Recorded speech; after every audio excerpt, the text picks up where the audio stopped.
Because the dark room is where God develops your character. The dark room is where God keeps working those things out of you that you still can be used on a platform, but you know are nasty behind the scenes. The dark room are the places that God begins to say, change that, stop hanging with those people. And I was in that season, and then God decided for some reason to elevate me to being the executive pastor of our church. I am a product of listening to God, obeying, and using what God has placed in my hand at the moment and doing the next thing I feel like God has called me to do. I am a pastor today, but if you would have told me a decade ago that I would be a pastor, I would have told you to your face, you're a liar, and you need to get away from me. Because I had no idea what God's plan was for my life. I knew I was gifted in music, and that's what I did. I was a music producer, and I'd worked on major things and done stuff with famous people and was building this thing. And it was almost like God was like, yeah, that was where I was starting you to give you some of the tools that I needed you. But now I need you to bring all of that, and I need you to bring it here. And I started out as the sound man in this church. I was the sound man in what at that time was called Greenwood Christian Center. And I was just serving faithfully. I was getting paid, I believe, $35 a week to help run sound. And I went from being the sound man at this church to the lead pastor in 4.5 years, walking alongside of our founding pastor, Pastor Gary McIntosh, and his beautiful wife that have been in Tulsa for over 3 decades. And that's why I always say that what God is doing in your life is a continuation of what he was doing in somebody else's life. There you go. He's never just doing it in you. He was doing this moment that I'm living out right now. It was with my parents who moved here 30 years ago, along with the founding pastor of Greenwood 30 years ago, to help another ministry that was prominent in our city be formed. And I was born into that. And I just think about all of the conferences I was at and all of the meetings and prayer meetings and all these things when I wasn't paying attention, but I was in the atmosphere that was going to produce my future. And I began to look at all of the moments where I was the junior and senior class president and the first Black Mr. Edison, and I was leading in a multi-ethnic school, and I was raised in a multi-ethnic church, and all of these different things. And I would stand up in front of my entire student body and make them laugh and be the guy who did all the pep rallies and stuff. And I was like, I don't have any formal training. God said, I've been training you this whole time. Yeah. And I don't know who needs to hear this right now, but at the moment you're in, it doesn't look like God's doing anything. But what seems mundane and what seems normal and what seems like you do just because you're there, that may be the very thing that God is using to shape you, to train you, and to make you into who he's called you to be. And Matt, Laurie, I am a product of moments where God used where I was to shape me, and then he put me in a foreign environment.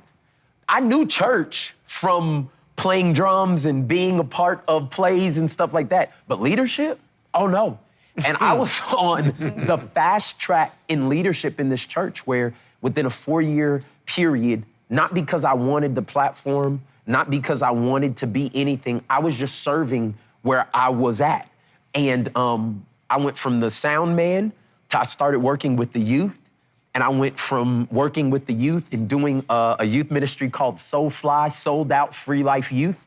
And our mascot was a fly. I don't know where we fully got that from, but it worked. And we had thousands of young people coming from all over the city on Sunday nights.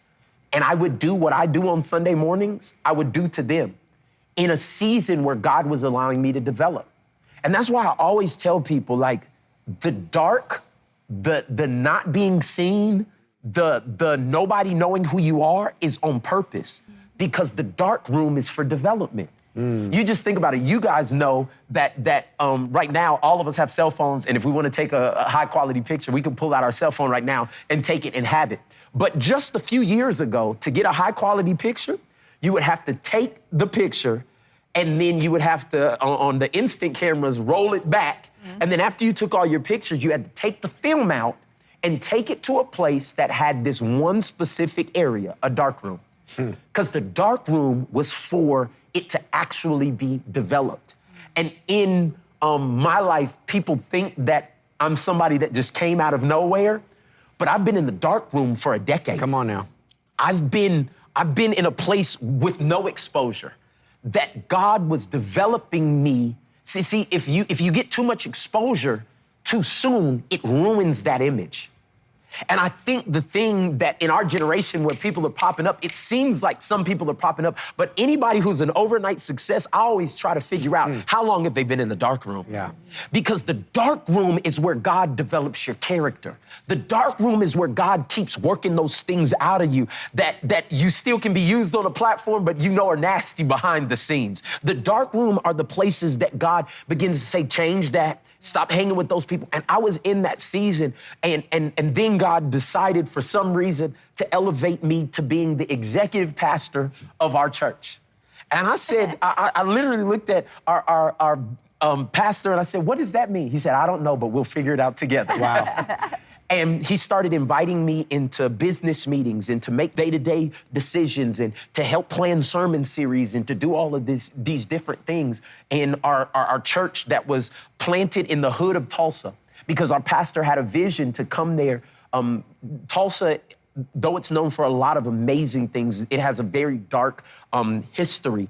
And right now it's 2021. This is the 100th year of the race massacre that happened in Tulsa. If you look it up, the Tulsa race massacre, race riots, you can look that up.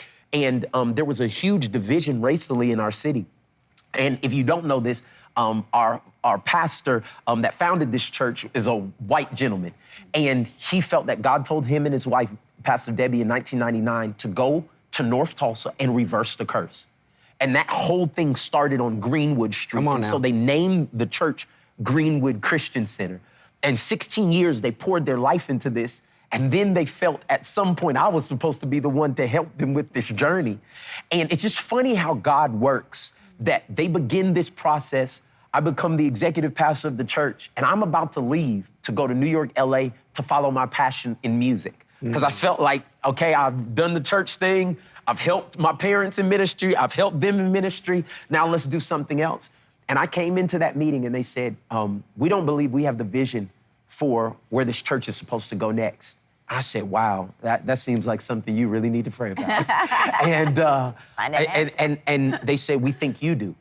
And I said, oh, no. I said, no. I'm sorry if I misled y'all. This whole time I've been serving. Like, I know I'm not supposed to be a pastor.